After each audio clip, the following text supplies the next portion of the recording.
नमस्कार, NB news world में आप सभी का स्वागत है। मैं हूं धनेश्वरी दिवांगन। अब खबरें विस्तार से। हरियाणा के स्वास्थ्य मंत्री अनिल विज से कहासुनी के बाद फतेहाबाद की एसपी संगीता कालिया का ट्रांसफर कर दिया गया है। स्वास्थ्य मंत्री अनिल विज से शुक्रवार एक बैठक में हुई बहस के बाद फतेहाबाद की एसपी संगीता कालिया का ट्रांसफर कर दिया गया है। जानकारी के मुताबिक अभी एसपी कालिया को वेटिंग लिस्ट में रखा गया है। ओम प्रकाश नवराल फतेहाबाद को जिले के एसपी का प्रभार मिल सकता है। दरअसल राज्य में शराब कौन बिकवाता है, पुलिस या सरकार? इसका जवाब हरियाणा के स्वास्थ्य मंत्री अनिल विज को फतेहाबाद की एसपी संगीता कालिया से शुक्रवार को जिले में आयोजित एक बैठक में मिला, जब उन्होंने पुलिस पर लगे आरोपों का यह कहकर जवाब दिया है कि लाइसेंस देने का काम राज्य सरकार करती है। विज इस बात पर बुरी तरह चिढ़ गए और मंत्री ने वरिष्ठ महिला ऑफिसर अफसर को गेट आउट तक कह डाला था, लेकिन जब वो अड़ गई तो मंत्री खुद ही अपने लोगों के साथ बैठक छोड़कर चले गए और उल्टा अधिकारी पर बुरे व्यवहार का आरोप लगाते हुए कहा कि जब तक ये ऑफिसर है वो बैठक में नहीं आएंगे।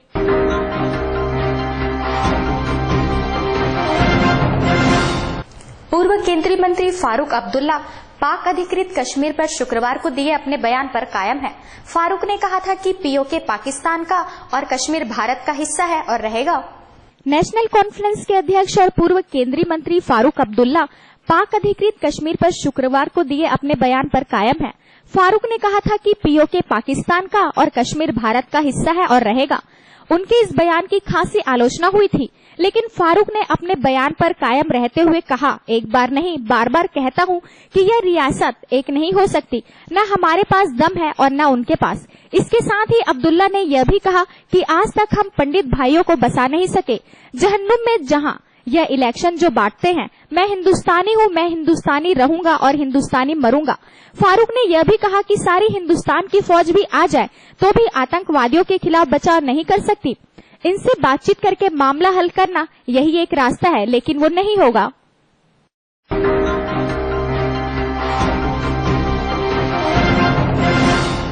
प्रधानमंत्री नरेंद्र मोदी शनिवार को भारतीय जनता पार्टी द्वारा आयोजित दीपावली मिलन समारोह में शिरकत के लिए पार्टी मुख्यालय पहुंचे। इस दौरान पीएम मोदी ने मीडिया के सवालों का जवाब भी दिया। के दिवाली मिलन समारोह में प्रधानमंत्री नरेंद्र मोदी पत्रकारों से मुलाकात की। इस कार्यक्रम में मोदी मंत्रिमंडल के कई मंत्री समेत बीजेपी के कई नेता मौजूद थे। कार्यक्रम में देश के बड़े पत्रकार पहुंचे। इस दौरान पीएम ने पत्रकारों से बातचीत की, कुछ ने पीएम के साथ सेल्फी भी ली।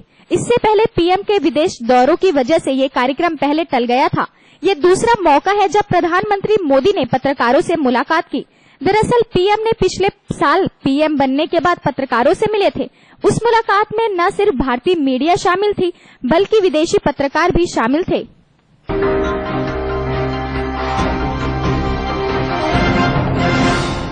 शीना बोरा की हत्या के मामले में दिल्ली में पीटर मुखर्जी का पॉलीग्राफ टेस्ट किया गया।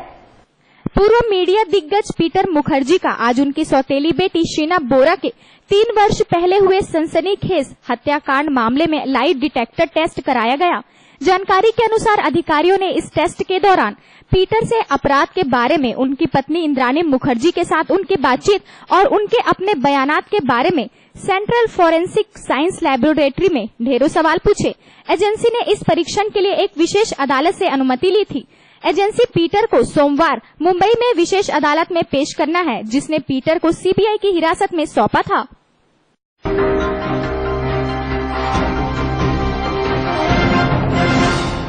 पाकिस्तान के प्रधानमंत्री नवाज शरीफ ने कहा कि उनका देश स्थायी शांति के लिए भारत के साथ बिना किसी पूर्व शर्त के बातचीत के लिए तैयार है। उनके प्रधानमंत्री नवाज शरीफ ने कहा कि पाकिस्तान भारत के साथ बिना किसी पूर्व शर्त के वार्ता के लिए तैयार है, ताकि क्षेत्र में स्थायी शांति और स्थिरता कायम हो सके।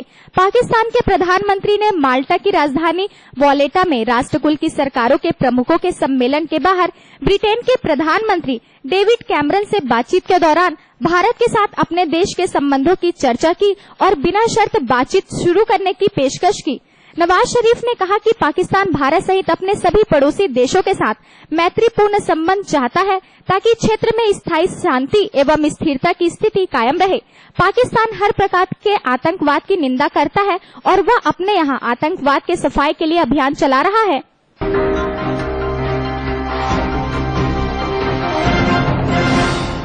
दिल्ली जामा मस्जिद के शाही इमाम मौलाना अहमद बुखारी ने कानपुर में आजम खां के खिलाफ जमकर आग उगली।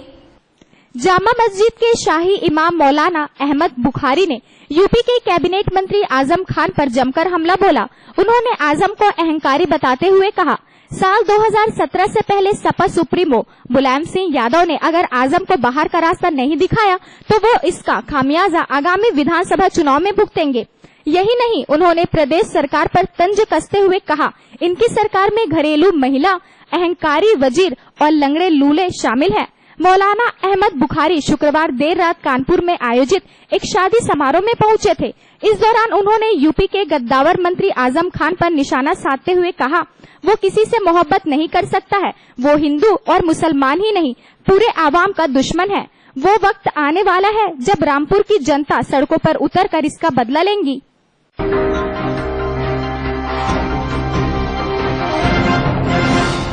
अंतर्राष्ट्रीय जल मार्गों के जरिए कोयले के परिवहन से सालाना 10,000 करोड़ रुपए की बचत की जा सकती है।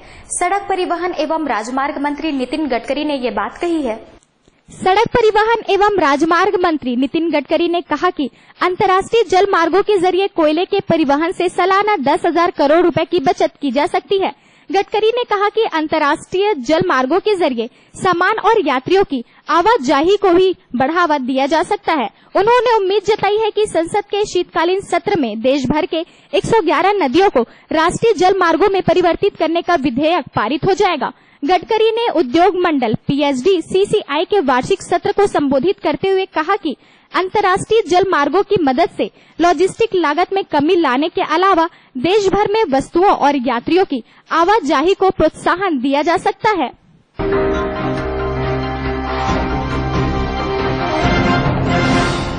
आम आदमी पार्टी के संस्थापक सदस्य और वरिष्ठ वकील प्रशांत भूषण ने दिल्ली की अरविंद केजरीवाल सरकार के सोमवार को पेश होने वाले जन लोकपाल बिल पर जमकर हमले किए और दावा किया कि ये लोकपाल नहीं महाजोगपाल है। आम आदमी पार्टी के पूर्व सदस्य और स्वराज अभियान के नेता प्रशांत भूषण ने आप सरकार के जन लोकपाल बिल पर निशाना साधा है।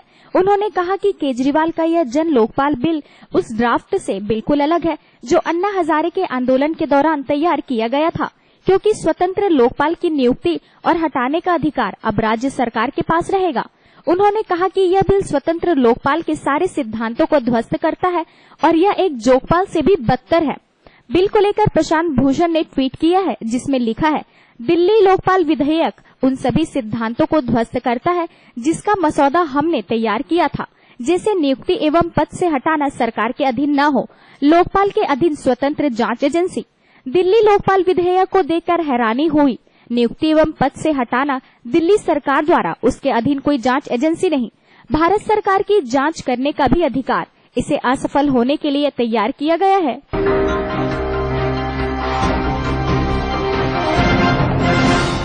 अब एलपीजी सिलेंडर की बुकिंग और पेमेंट ऑनलाइन होगी। साथ ही मेट्रो के तर्ज पर उपभोक्ताओं को स्मार्ट कार्ड की सुविधा भी दी जाएगी। ऑनलाइन शॉपिंग की तरह अब आप अपने एलपीजी सिलेंडर की बुकिंग और ऑनलाइन पेमेंट कर सकते हैं, यानी कि अब आपको डिलीवरी बॉय को नकद नहीं देना होगा। देश में पहली बार यह सुविधा शुरू होने जा रही है। इसके अलावा गैस सिलेंडर की बुकिंग के लिए मेट्रो की ही तर्ज पर उपभोक्ताओं को स्मार्ट कार्ड की भी सुविधा दी जाएगी। तेल कंपनियों के मुताबिक फिलहाल इस योजना पर काम जारी है और जल्द ही इसे अमल में लाया जाएगा।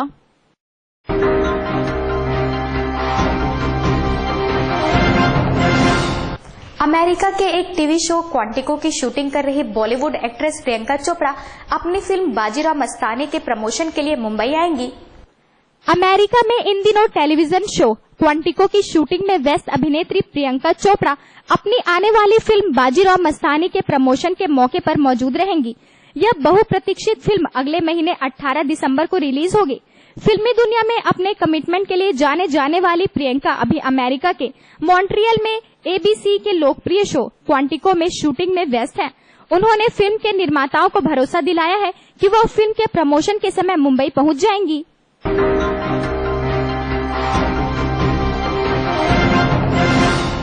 रायपुर नगर निगम की सामान्य सभा में शहर की चरमराई सफाई अव्यवस्था एवं पाइपलाइन बिछाने एवं सुभाष स्टेडियम के जीर्णोद्धार की लागत बढ़ाने जैसे कई मुद्दों पर जमकर बहस हुई। वहीं सामान्य सभा में अमलीडीह केनाल लिंक रोड का नाम महाराणा प्रताप के नाम पर रखने सहित शहर के अलग अलग चौक चौराहों का नाम महापुरुषों के नाम पर रखने का प्रस्ताव सदन में रखा गया था, जिसे सदन में सभी सदस्यों ने सर्वसम्मति से पारित कर दिया। नगर निगम में नेता प्रतिपक्ष सूर्यकांत राठौर ने कहा कि 10 माह हो गए हैं, लेकिन महापौर की इस परिषद ने कोई काम नहीं किया है। उल्टे शहर वासियों को कई समस्याओं से जूझना पड़ रहा है। शहर की सफाई व्यवस्था भी बदहाल हो गई है। वहीं महापौर प्रमोद दुबे ने कहा कि अगर हमारी परिषद काम नहीं करती तो रायपुर का नाम स्मार्ट सिटी में शामिल नहीं होता और न ही सिटी बस प्रोजेक्ट दिल्ली में सम्मानित न होता। देखिए, जो 9 एजेंडे लाए गए हैं वो शहर के विकास से संबंधित है और हमें ऐसा लगता है कि शहर के चूंकि विकास से संबंधित एजेंडे ही सामान्य सभा में लाए जाते हैं और सभी एजेंडे सर्वसम्मति से पारित होंगे। नेता प्रतिपक्ष का आरोप है कि कचरा सफाई व्यवस्था को लेकर महापौर कठपुतली की तरह बैठे हुए, क्या कहेंगे? अब जब केवार थी और उस समय से अगर अभी तक आंकलन करें तो यूं ही 98 शहरों में रायपुर शहर का नाम स्मार्ट सिटी के रूप में तो नहीं आ जाएगा। आखिर सब लोगों ने उसका आंकलन किया है, सभी लोगों ने शहर में देखा है, लेकिन ये ऐसी प्रक्रिया है जो सतत जनता के विश्वास के साथ और जनता को साथ में लेकर किए जाने वाला कार्य है। प्रतिदिन सफाई व्यवस्था में कुछ नई चीजें होनी चाहिए। जनता भी अभी जागरूक होते जा रही है और हमें ऐसा विश्वास है कि 1-2 महीनों में और हम इस पर अच्छे से रायपुर शहर के सफाई व्यवस्था को चाक चौबंद कर पाएंगे, क्योंकि अभी 400 रिक्शे में से केवल 100 रिक्शे हमको प्राप्त हुए हैं।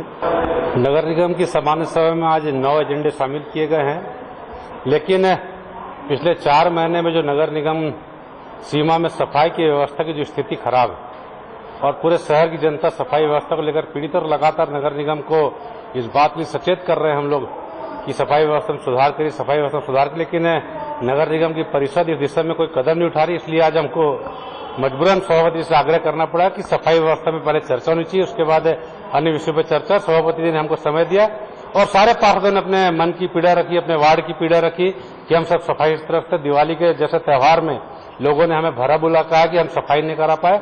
लेकिन दुर्भाग्य का विषय है कि इस पूरी चर्चा में महापौर एक कठपुतली की तरह चुपचाप बैठे रहे, मौनी बाबा की तरह चुपचाप बैठे रहे। उन्होंने एक शब्द सफाई के बारे में नहीं कहा। इससे प्रमाणित होता है कि महापौर की इच्छा शक्ति नहीं कि शहर में सफाई व्यवस्था दुरुस्त हो।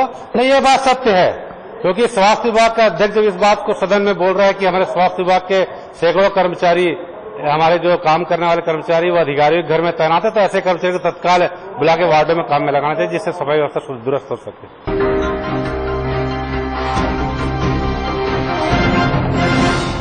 छत्तीसगढ़ विधानसभा के प्रमुख सचिव देवेंद्र वर्मा को 1 साल की सेवा वृद्धि देने के मामले को लेकर विवाद थमता नजर नहीं आ रहा है।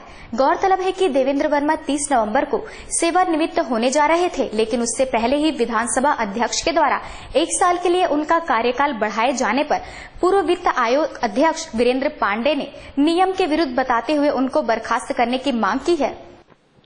पिछले दिनों विधानसभा अध्यक्ष द्वारा छत्तीसगढ़ विधानसभा के प्रमुख सचिव देवेंद्र वर्मा की सेवा अवधि में 1 वर्ष की वृद्धि की गई थी, जिसको वित्त आयोग के पूर्व अध्यक्ष वीरेंद्र पांडे ने अनियमित और नियम विरुद्ध बताया है।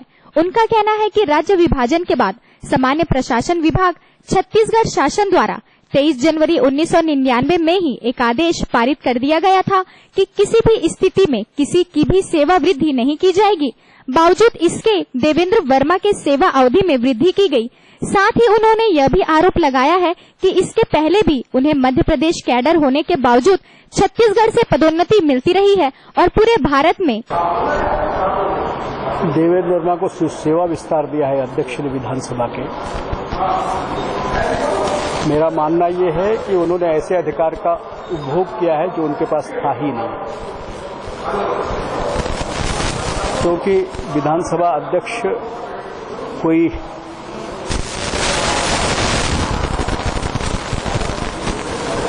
सार्वभौम या अबाधित अधिकार नहीं रखते हैं जो विधानसभा को प्रत्यायोजित न किया गया हो सरकार के द्वारा। विधानसभा के दो हिस्से होते हैं। एक हिस्सा होता है विधानसभा सचिवालय, जिसमें सारे वो नियम कायदे लागू होते हैं जो छत्तीसगढ़ प्रदेश के कर्मचारी और अधिकारियों पर लागू होते हैं। 1981 के नियमों में विधानसभा के अध्यक्ष को इस बात का अधिकार है 5(3) के अंतर्गत, जिसके अंतर्गत ये आदेश निकाला गया है कि वो सेवा विस्तार किसी को 2 साल तक दे सकते हैं। लेकिन वो इस अधिकार का उपभोग या इसका आनंद तभी तक उठा सकते हैं जब तक कि वो नियम बना हो। 1999 में सरकार ने इस नियम को समाप्त कर दिया और मध्य प्रदेश के सारे विभागों को सर्कुलर जारी किया गया कि किसी भी विभाग में किसी भी व्यक्ति को सेवा विस्तार नहीं दिया जाएगा। इस नियम का कड़ाई से पालन किया जाए। इस नियम को जैसे का तैसा छत्तीसगढ़ बनने के बाद हमने स्वीकार कर लिया है। इसलिए ये नियम विधानसभा में भी लागू होगा और ये अधिकार विधानसभा के अध्यक्ष को भी नहीं है कि इसको सेवा विस्तार दे सके। इसलिए जो सेवा विस्तार किया गया है गलत है, इसको वापस लेना चाहिए।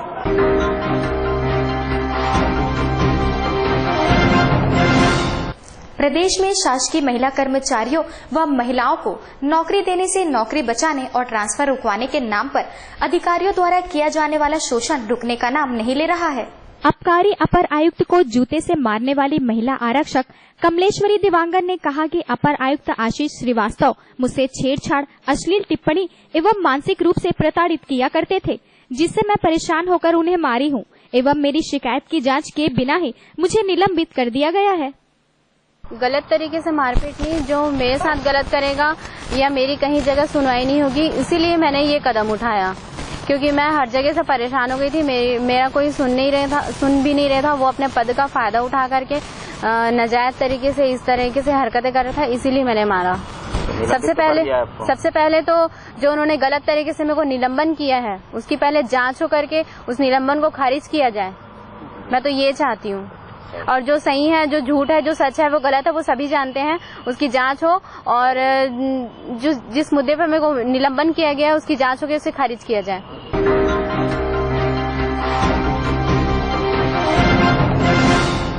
रायपुर विकास प्राधिकरण की पहली समीक्षा बैठक प्राधिकरण के मुख्यालय में आयोजित की गई, जिसमें आरडीए की रेवेन्यू बढ़ाने, हिंदी स्पोर्टिंग मैदान के जीर्णोद्धार एवं नए आवासीय मकान बनाने सहित कई योजनाओं पर चर्चा की गई। रायपुर विकास प्राधिकरण के अध्यक्ष संजय श्रीवास्तव ने कहा कि इस समीक्षा में आरडीए की रेवेन्यू बढ़ाने एवं नए योजना पर चर्चा की गई। वहीं 18 एकड़ में नए एसीई कॉलोनी बनाने की योजना बनाई गई। साथ ही ईडब्ल्यूएस की खाली जमीन पर आवासीय मकान बनाने की योजना पर भी प्रारंभिक चर्चा की गई। कि आज रायपुर विकास प्राधिकरण की जो हमारे सभी विभाग हैं उसकी एक प्रथम समीक्षा बैठक का आयोजन किया गया था। उसमें हमारे तकनीकी जो शाखा है जिसमें हमारी कार्य योजना बनती है, जो हमारे विकास के कार्य रहते हैं, साथ ही हमारी राजस्व जो है, राजस्व सेक्शन है, जो हमारे और भी जो सेक्शन है, जो लेखा शाखा है, हमारी जो योजना, जनसंपर्क और प्रशासनिक, सभी से आज बातचीत करके, जिन अधिकारियों से बातचीत करके किस तरह से हम अपनी कार्य प्रणाली में और सुधार करके एक रेवेन्यू के दृष्टिकोण से कि रायपुर विकास प्राधिकरण को हम और किस तरीके से सक्षम बना सके, और साथ ही विकास प्राधिकरण का गठन जिन उद्देश्यों को लेकर हुआ है कि शहर और जनता के लिए हम और क्या नई योजनाएं जो व्यवहारिक तौर पर उपयोगी हो सकती है आम जनता के लिए, इसके लिए आज हम सब लोगों ने एक विस्तृत चर्चा, लगभग 3-4 घंटे की चर्चा आज यहाँ पर हमारे सभी अधिकारियों के साथ में हुई है। कुछ हम लोगों ने निर्णय लिए हैं कुछ नई योजनाओं के लिए, जो आज प्रारंभिक चर्चा हुई, उसको विधिवत रूप से हमारी संचालक मंडल की बैठक में लेकर, जहां शासन की आवश्यकता है वहां शासन से बातचीत करके इन कार्य योजना को हमने बढ़ाने का आज प्रारंभिक चर्चा की है। इसमें एक हमारी जो महत्वाकांक्षी योजना है, जो ईएसी कॉलोनी का जो एक निर्माण की एक हमारी योजना है, लगभग 18 एकड़ की जो जगह है उसमें हम एक कमर्शियल और रेसिडेंशियल और सभी प्रकार की उसमें डेवलपमेंट करने की योजना के बारे में चर्चा हुई है। और ऑलमोस्ट ये हम बोर्ड की मीटिंग्स में लाके और तत्काल इसका आरएफपी करके तत्काल इस काम को हम प्रारंभ करें, ये निर्णय हुए हैं।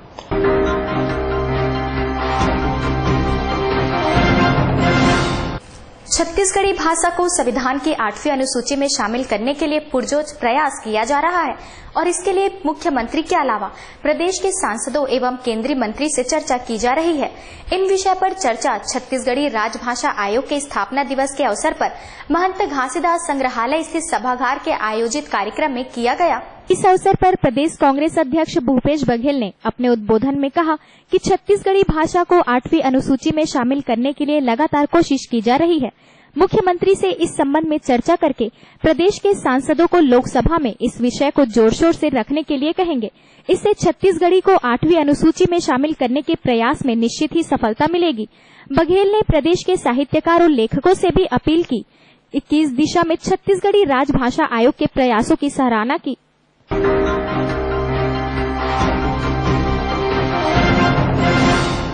महिला सेल की टीम ने कबीरनगर निवासी लड़की की शिकायत पर मैथ्स यूनिवर्सिटी में टेक्नीशियन का काम करने वाले देवाशीष को गिरफ्तार किया है।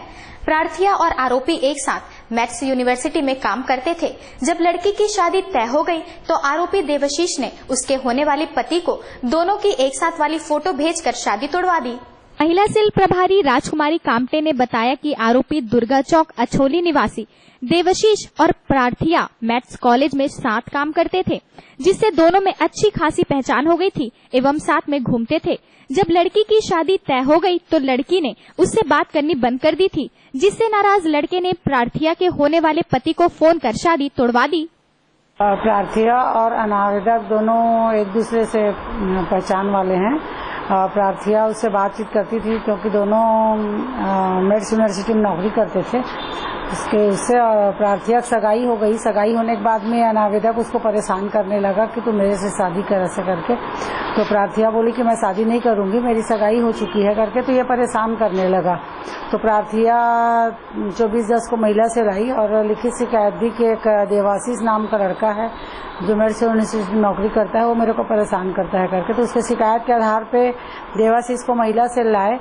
महिला से लाने के बाद में प्रार्थिया एवं उसके परिवार वाले बोले कि मेरे को हम लोगों को कार्रवाई नहीं कराना है क्योंकि हमारी लड़की की शादी फिक्स हो गई है करके। तो उनके कहने के अनुसार से प्रार्थिया के कहने के अनुसार से दोनों का समझाइश कराया गया है। उसके बाद अनावेदक प्रार्थिया को 21/11 को पुनः परेशान किया और उसके होने वाले पति को मोबाइल में फोटो वगैरह भेज दिया था व्हाट्सएप में। तो उसके होने वाले पति फिर लड़की को वो भेजा। फिर 21/11 को फिर महिला से लाई शिकायत की। तो उस शिकायत के आधार पे अनावेदक को लाने फिर पुनः मैथ्स यूनिवर्सिटी गए। मैथ्स यूनिवर्सिटी में वो नहीं मिला और राजस्थान भाग गया था। फिर उसको बुलाया गया है।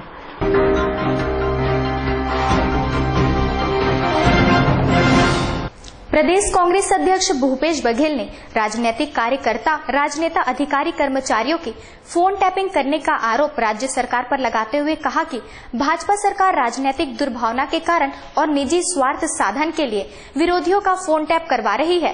फोन टैपिंग करने की साजिश प्रदेश में लंबे अरसे से चल रही है। यह व्यक्तिगत स्वतंत्रता का हनन है। नक्सल नियंत्रण के नाम पर आतंकवादियों के फोन टैप करने वाली महंगी मशीनें खरीदी गई हैं। इनका उपयोग अपराधियों पर नहीं, राजनीतिक विरोधियों की जासूसी के लिए किया जा रहा है। प्रदेश कांग्रेस अध्यक्ष भूपेश बघेल ने कहा कि जेल में बंद अपराधी जेल परिसर में खुलेआम फोन का उपयोग कर रहे हैं।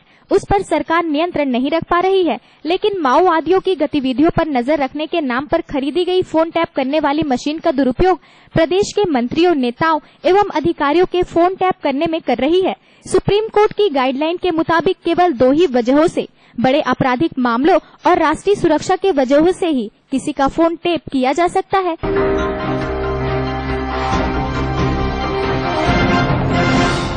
ताजा तरीन खबरों के लिए बने रहिए हमारे साथ एनबी न्यूज वर्ल्ड में।